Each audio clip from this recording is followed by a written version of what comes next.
পাতার ভর্তা করছি, কেননা বুঝতেই পারছো গরমেতে হালকা পাতলা ঝোল ছাড়া কিছুই খেতে ভালো লাগতো না।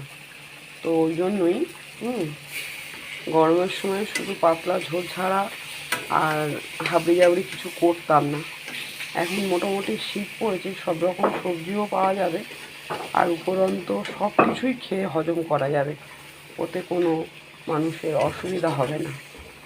তো ঠান্ডাতে মানে সব কিছু খেতে আর কি ভালো লাগে, গরমেতে উৎকণ্ঠে অস্বস্তি বোধ হয়, সব কিছু খেতে ভালো লাগে না। তো যাই হোক, আমি ওই জন্যই আজকে করলাম কচু পাতার ভর্তা।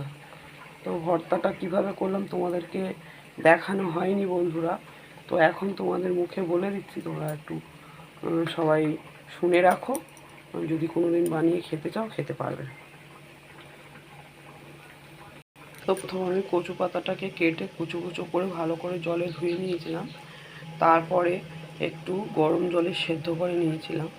সেদ্ধ করে নামিয়ে নিয়ে তার মধ্যে জল ঝারিয়ে তেল দিলাম কড়াতে, তেল দিয়ে তার মধ্যে দিলাম শুকনো লঙ্কা ফোড়ন, পেঁয়াজ ফোড়ন, রসুন দিলাম, হলুদ, নুন, লঙ্কা ও তোমার একটু জিরে দিয়েছি গুঁড়ো, আর সাথে দিয়েছি একটু মিষ্টি। মোটামুটি সব কিছুই দিয়ে ভালো করে মশলাটা কষে নিয়েছি, নিয়ে তার উপরে দিয়ে দিলাম কচু পাতাটা, দিয়ে নাড়তে নাড়তে নাড়তে নাড়তে মোটামুটি আমার কচু পাতা পুরো শুকনো শুকনো হয়ে আসবে, তলা থেকে তেল ছেড়ে দেবে, দিলেই আমার কচু পাতার ভর্তা রেডি।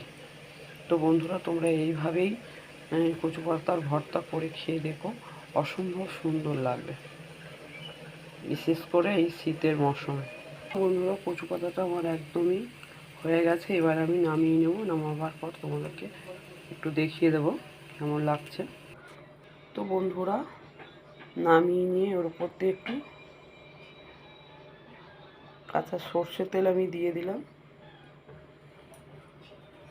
আর কাঁচা লঙ্কা দিয়েছি, আর সাজাবার জন্য একটু সাইডে লেবু দিয়ে দিলাম।